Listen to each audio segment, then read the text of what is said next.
Welcome to all of you in Sanjay Pandey classes. My name is Shailendra Dwivedi. I teach physics.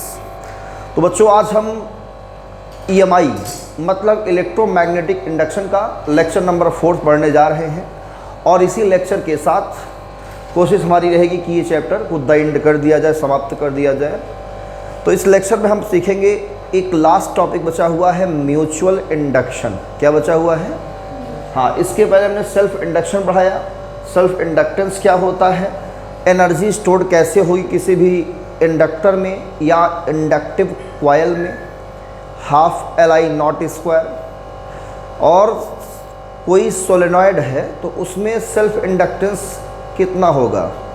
और दो coil अगर हैं आपस में सीरीज और पैरेलल में हम कनेक्ट करते हैं, उनका सेल्फ इंडक्टेंस L1 और L2 दिया हो तो इक्विवेलेंट कैसे निकालेंगे, ये सब चीज़ें पढ़ा दी है। क्यों बेटा, हो गया ना।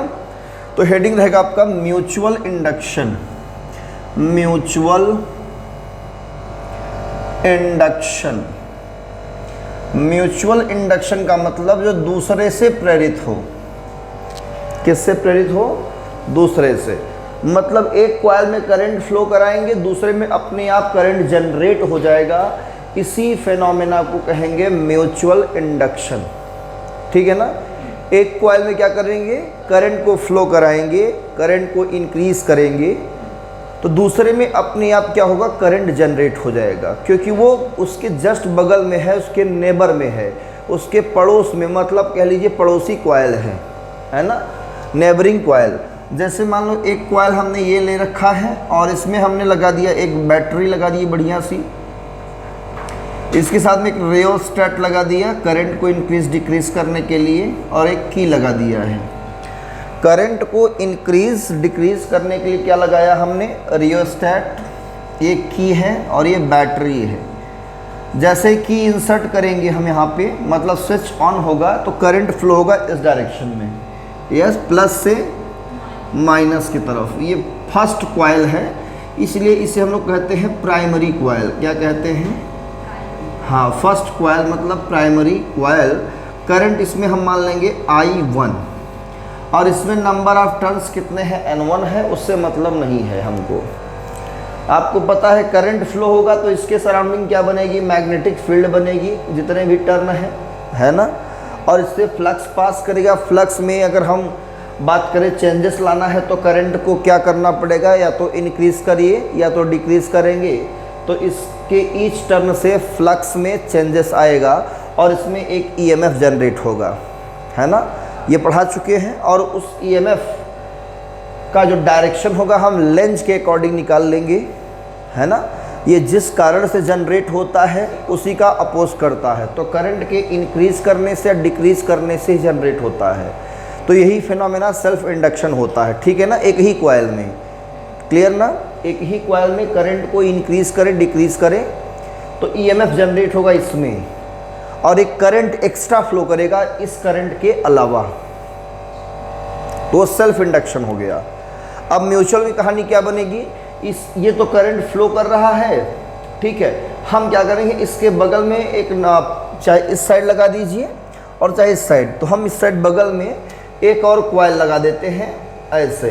ये कॉइल है जिसको हमने एक गैल्वेनोमीटर से जोड़ रखा है। किससे जोड़ रखा है बेटा? गैल्वेनोमीटर से। तो इसमें करंट फ्लो होता है इस डायरेक्शन में, किधर, इसके, ये क्लॉकवाइज फ्लो कर रहा है तो ये एंटी क्लॉकवाइज फ्लो करेगा, इसके अपोजिट हमेशा इसका क्या करेगा, अपोज करेगा। क्लियर है, हमेशा क्या करेगा, इसका अपोज करेगा। तो हम इसे कहते हैं सेकेंडरी कॉइल। क्या कहते हैं? Secondary coil. ठीक है ना। ये प्राइमरी कॉइल, ये सेकेंडरी कॉइल। इसमें करंट फ्लो कराएंगे तो इसमें करंट अपने आप इंड्यूस्ड हो रहा है।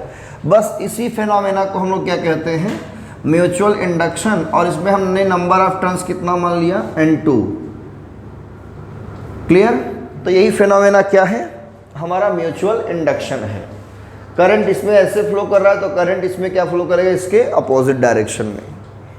मतलब जिससे जनरेट हुआ उसी का क्या कर रहा है ये, तो इसके बगल में रखने से, इसके बगल में रखने से इसमें करंट आ रहा है। मतलब हम कह सकते हैं क्या है, नेबरिंग कॉइल है। क्या है ना, नेबरिंग कॉइल। तो ठीक है, ये डायग्राम बन गया आप लोग का। तो स्टेटमेंट क्या लिखेंगे कि when two coils are kept near to each other, when two coils are kept near to each other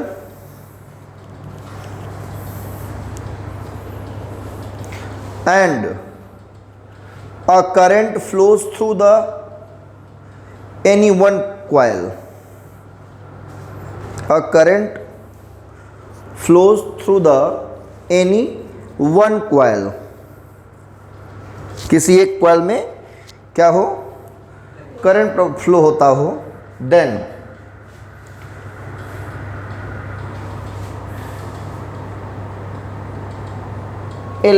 an electric current is induced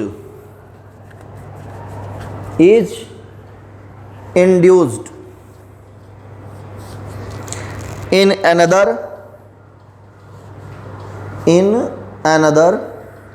neighboring coil, in another neighboring coil।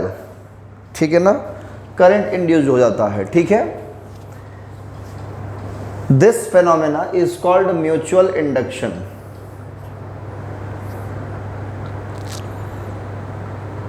this phenomena is called mutual induction।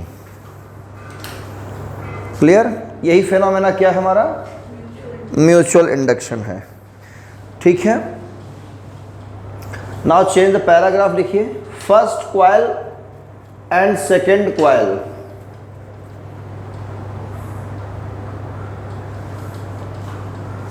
first coil and second coil are called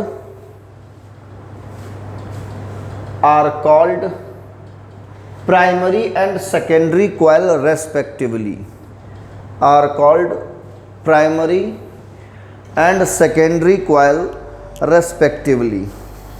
ठीक है, respectively। Clear है बच्चों? Okay, इन्हें हम लोग क्या कहते हैं, primary coil and secondary coil कहते हैं। ऐसा हम लोग ये मान के चलते हैं। अब इसमें आपको पता है कि हमने क्या क्या कनेक्शन किया है, इसमें क्या क्या कनेक्शन किया, ये भी आपको पता है, दिख रहा है। तो आप इसे मेंशन कर सकते हो अपने वर्ड में कि हम फर्स्ट कॉइल को क्या करते हैं, बैटरी से, रियोस्टेट से और की से कनेक्ट करते हैं। सेकेंडरी कॉइल को क्या करते हैं, हम सिर्फ एक गैल्वेनोमीटर से कनेक्ट कर देंगे। इसमें हम डिफ्लेक्शन को ऑब्जर्व करते हैं। जैसे करंट इसमें फ्लो होगा, इसमें डिफ्लेक्शन अगर हो रहा है तो मतलब करंट जनरेट हो रहा है, डिफ्लेक्शन नहीं हो रहा है तो करंट जनरेट। अच्छा, डिफ्लेक्शन क्यों होगा, क्योंकि इस कॉइल के अक्रॉस एक पोटेंशियल डिफरेंस जनरेट होता है। कॉइल यहाँ से कनेक्शन है, यहाँ से कनेक्शन है, तो ये पॉजिटिव बन रहा है, ये क्या बन रहा है, नेगेटिव। तो करंट पॉजिटिव से बनकर किधर आ रहा है, नेगेटिव। क्लियर है ना? ये जो प्लस माइनस का साइन हमने दिखाया है, ये इंड्यूस्ड ईएमएफ का डायरेक्शन है, साइन है। तो वो इंड्यूस्ड ईएमएफ कितना होगा, वही हमें कैलकुलेट करना है। क्या कैलकुलेट करना है, इंड्यूस्ड ईएमएफ। क्लियर? तो नाउ चेंज द पैराग्राफ। हम यहाँ पे लेट करेंगे कि secondary coil has N2 turns. Let secondary coil has N2 turns, has N2 turns। ठीक है ना? When current I1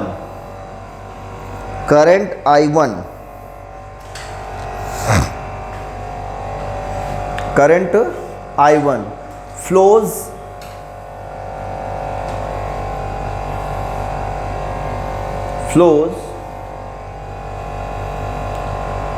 through the primary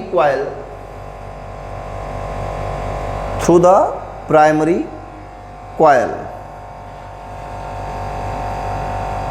लिखा, then magnetic flux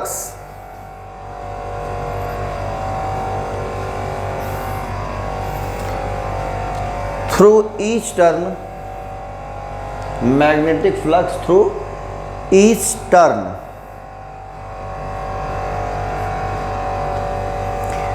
of secondary coil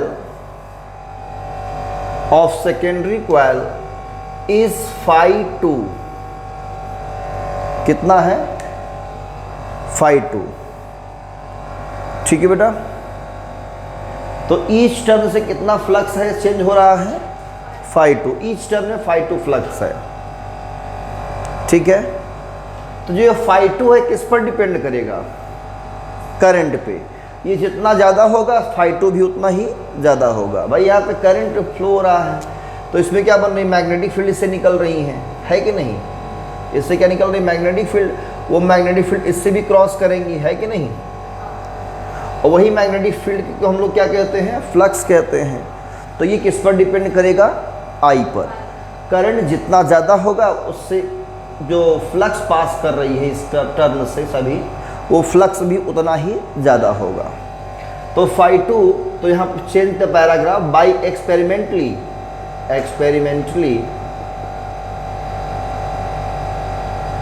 phi2 proportional to क्या है? I1 इक्वल करेंगे, constant लेंगे m into I1। यहाँ से हम m निकाल सकते हैं phi2 by I1। Equation number first. इस m को हम लोग कहते हैं कोएफिशिएंट ऑफ म्यूचुअल इंडक्शन। यही हमारा क्या है? कोएफिशिएंट है। और इसे म्यूचुअल इंडक्टेंस भी कहते हैं। म्यूचुअल इंडक्टेंस, क्लियर है? म्यूचुअल इंडक्टेंस कहते हैं m को। और इसकी SI यूनिट क्या होगी? SI यूनिट ऑफ m, इसकी भी क्या होगी? हेनरी। क्या होगी बच्चों? Henry, HENRY। और इसे कैपिटल S से डिनोट करते हैं। ठीक है ना? हेनरी को कैपिटल S से डिनोट करेंगे। ओके।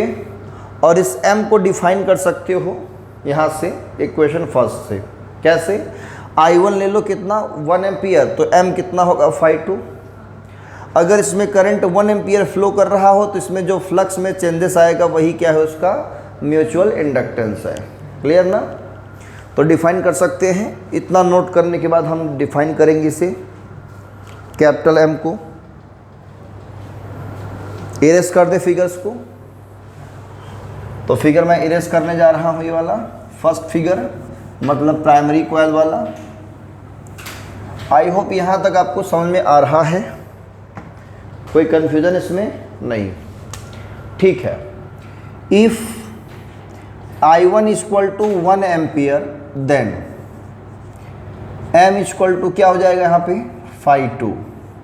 तो डिफाइन कर सकते हो ना, hence if current flowing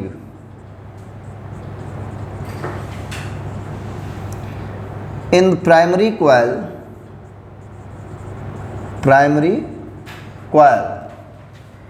is 1 ampere, then number of flux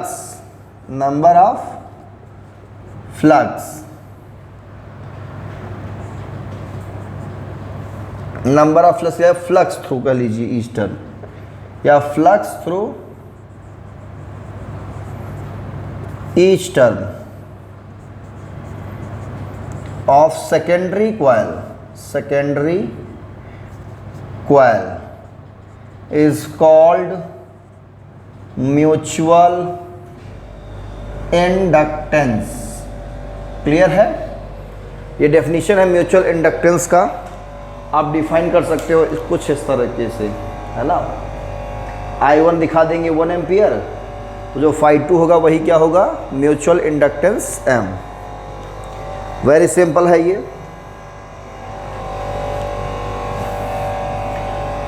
इस साइड हम इरेज करना चाह रहे हैं, इरेज कर दें? ठीक है। अब यहां पे हम लगाएंगे फैराडे का लॉ। फैराडे का लॉ क्या कहता है, अगर इसमें ईएमएफ इंड्यूस्ड हो रहा हो, ये प्लस माइनस बन रहा हो ईएमएफ, तो इसकी वैल्यू लिखना है तो कैसे लिखेंगे, minus D phi by D T से लिखेंगे, है ना, पढ़ा है ना।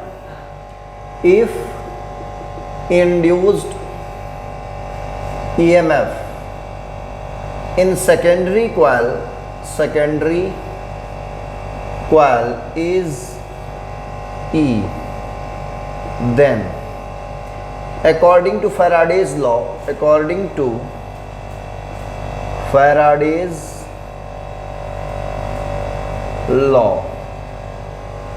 E equal to minus D phi two by D t, ऐसे होगा, clear, d phi two by D t. Equation second. अब by equation first phi two की वैल्यू क्या होगी, यहां पे निकाले हैं M I one, phi two equal to M I one, तो बाई इक्वेशन सेकेंड इसमें हम पुट करेंगे E equal to minus d d t of M I one, M बाहर ले लेंगे, minus M D I one by D T. ये मिलेगा हमें इंड्यूस्ड ईएमएफ का फार्मूला, इक्वेशन नंबर थर्ड। तो यहाँ तक वीडियो स्टॉप करिए, पहले नोट करिए।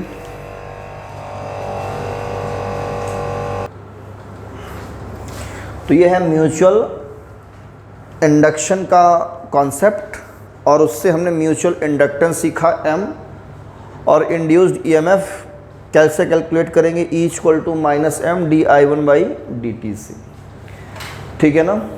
तो ये कॉन्सेप्ट आप ध्यान रखिएगा। और अब हम सीखने वाले हैं कि अगर दो सोलेनॉइड कोएक्सियल हो, मतलब एक सोलेनॉइड के ऊपर दूसरा सोलेनॉइड बाउंड किया रहे, ठीक है ना, दोनों में नंबर ऑफ टर्न्स अलग अलग हो, एक में N1 हो टर्न्स और दूसरे में क्या हो, N2 टर्न्स हो, ठीक है। तो उस कॉम्बिनेशन का म्यूचुअल इंडक्टेंस कितना होगा, या जो एक कॉइल में एक सोलेनॉइड में हम करंट फ्लो कराएंगे, दूसरे में अपने आप जनरेट होगा, उसका म्यूचुअल इंडक्टेंस कैसे निकालेंगे, ठीक है ना। तो हेडिंग रहेगा म्यूचुअल इंडक्टेंस, इसी का ही हेडिंग है, सब पार्ट में है लेकिन हेडिंग बना दीजिए, mutual inductance of two coaxial solenoid, two coaxial solenoid,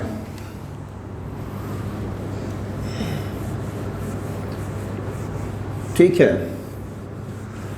coaxial solenoid.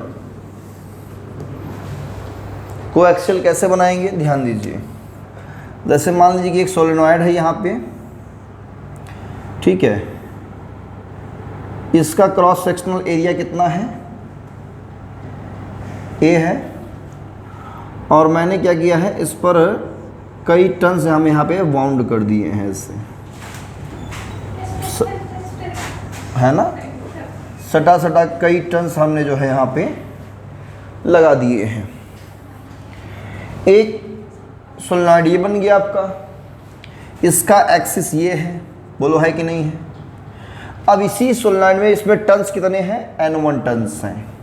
कितने टर्न्स हैं, करंट इसमें मैंने मान लिया कितना फ्लो कर रहा है, I1 करंट फ्लो कर रहा है। इस सोलेनॉइड की जो लेंथ है वो कितना है, L है, ठीक है। क्रॉस सेक्शनल एरिया ये कितना है, वो A है। इसमें हमने क्या किया, एक दूसरा सोलेनॉइड ऐसे मतलब इसी के ऊपर इसको अंदर डाल दिया मान लो, या इसके अंदर हमने कोई दूसरा सोलेनॉइड डाल दिया इसके अंदर, ठीक है, या इसके ऊपर हमने क्या किया और एक बाउंड कर दिया। आप सोलेनॉइड दूसरा बना लीजिए ऐसे ऐसे, इसको मैं डॉटेड दिखा रहा हूँ ऐसे ऐसे, ये सोलेनॉइड है, ये दूसरा सोलेनॉइड हो गया, बन गया। इसमें करंट फ्लो नहीं कर रहा है अभी, सिर्फ करंट किसमें फ्लो कर रहा है, पहले वाले में। तो इसमें करंट फ्लो करेगा, जनरेट हो जाएगा अपने आप, कैसे जनरेट होगा? म्यूचुअल इंडक्शन के कारण। कैसे जनरेट होगा? म्यूचुअल इंडक्शन के कारण। तो इस पूरे सिस्टम का जो म्यूचुअल इंडक्टेंस होगा वो कितना होगा? m, वो निकालना है। तो m का फार्मूला क्या होता है? अभी आपने पढ़ा ये जस्ट। m इक्वल टू क्या होता है? phi2 by I1। क्लियर ना? Equation number first. phi2 निकालेंगे कैसे? Using phi equal to BA, पढ़ा है ना? तो phi2 निकालेंगे। ये जो B है जिसमें करंट फ्लो हो रहा है उसका मैग्नेटिक फील्ड हम क्या लेंगे यहाँ पे? B1। उसका एरिया जो है कितना है? A, तो एरिया A ही मान लेंगे। Equation number second. अब B1 कितना होगा? वी नो दैट, हम जानते क्या है इसमें कि मैग्नेटिक फील्ड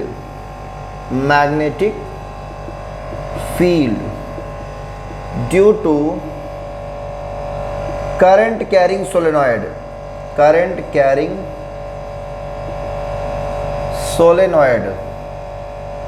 कितना होता है? कितना होगा बेटा? B equal to mu naught N I. पढ़े हो नहीं पढ़े हो? यहाँ N1 I1 हो जाएगा। बोलो हो जाएगा। स्मॉल n1 क्या? Number of turns per unit length, है ना? तो n1 यहाँ पे रख देंगे कितना हम? Capital N1 by L। तो B1 हमारा कितना आएगा? Mu naught N1 by L into I1। ये वैल्यू वहाँ पुट कर दें। So by equation second phi2 कितना हो जाएगा हमारा? Mu naught N1 by L into I1। ये एक टर्न से है। कितने टर्न से है? एक टर्न से फ्लक्स पास कर रहा है ना? अगर उसमें टर्न्स कितने हो? N2 टर्न्स हो। कितने टर्न्स हो? N2 turns. मतलब ये जो है सेकेंडरी कॉइल में, तो इसमें N2 से मल्टीप्लाई हो जाएगा, है कि नहीं? तो if number of turns in second solenoid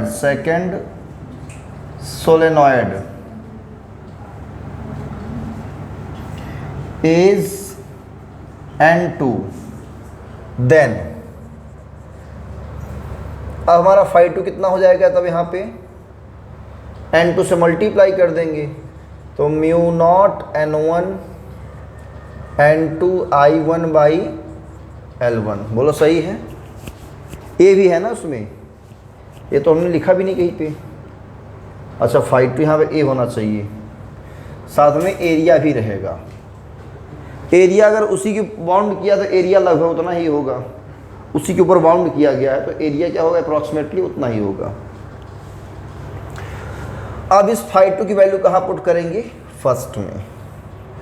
तो putting the value of phi2, value of phi2 in equation first, तो म्यूचुअल इंडक्टेंस कितना आएगा? Mu naught N1 N2 I1 A by L upon I1 से I1 कैंसिल, तो M कितना आ जाएगा? Mu naught N1 N2 area upon L, ये आ जाएगा। देखो फार्मूला यही आया है ना? बोलो फार्मूला यही आएगा ना? Mu naught N1 N2 by N2 A by L। यही सोलेनॉइड का फार्मूला आना चाहिए मेरे ख्याल से। यही है म्यूचुअल इंडक्टेंस। तो पहले चाहूँगा कि पहले यहाँ तक आप लोग वीडियो स्टॉप करके नोट कर लीजिए।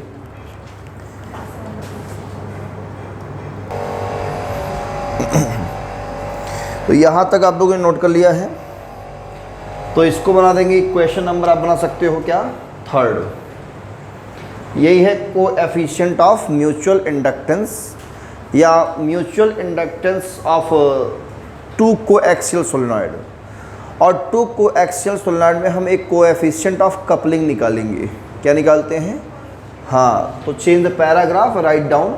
देखिए, if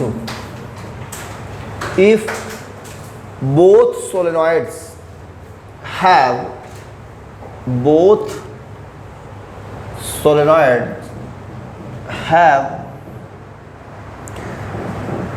self inductance L1 and L2, self inductance L1 and L2 लिखा। then coefficient of coupling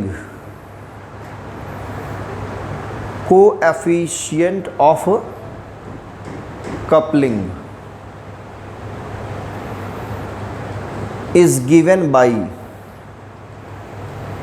K equal to M by under root L1 into L2। ठीक है ना? Coefficient of coupling K equal to M by under root L1 into L2। K की कोई unit नहीं होती, it has no unit, इसकी कोई unit नहीं होती है। किसकी? K की। तो K equal to M by under root L1 L2। तो यही सब कॉन्सेप्ट पर सवाल बनते हैं EMI से, इलेक्ट्रोमैग्नेटिक इंडक्शन से। और यहाँ तक आपका बोर्ड के सिलेबस भी कंप्लीट होता है, साथ में आपके नीट के और JEE मेंस के सिलेबस भी कंप्लीट होते हैं। अब इस पर क्वेश्चन की प्रैक्टिस मैक्सिमम ज़्यादा से ज़्यादा आप करेंगे। जितना ज़्यादा क्वेश्चन की प्रैक्टिस करेंगे, कॉन्सेप्ट उतना अच्छा बनेगा। ठीक है ना? तो क्वेश्चन डिफरेंट टाइप्स के हो सकते हैं। हो सकता है कुछ और कॉन्सेप्ट उसमें मिला दे, इन्वॉल्व कर दें, तो आपको सभी कॉन्सेप्ट को अलग अलग करके सॉल्व करना है। ठीक है? तो यहाँ पर ये चैप्टर हमारी तरफ से द एंड होता है। ठीक है? न्यूमेरिकल की प्रैक्टिस करिए।